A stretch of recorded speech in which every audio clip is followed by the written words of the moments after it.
இங்கே இந்த சண்டிகேஸ்வரர் சந்நிதி ரொம்ப ரொம்ப நுட்பமானது.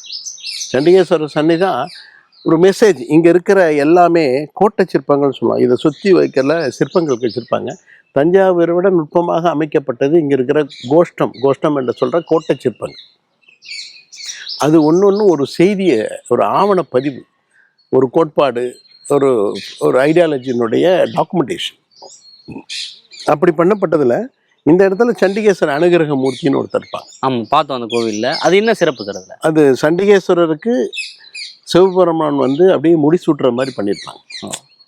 அவருடைய பக்தியை மெச்சி சடை கொன்றை சூடினானே அப்படின்னு சொல்லுவாங்க.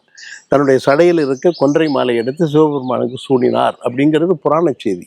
ஆனால் வரலாற்று செய்தி என்னன்னா, அந்த கீழே இருக்கிற சண்டிகேஸ்வரருக்கு பதிலாக ராஜேந்திர சோழனுடைய சிற்பம் வடிக்கப்பட்டிருக்கு. அந்த சிறப்பை காட்டுவதற்கு தான் என்ன பண்ணிருக்காங்க, இந்த சண்டிகேஸ்வரர் கோயில் இருக்கு பாருங்க.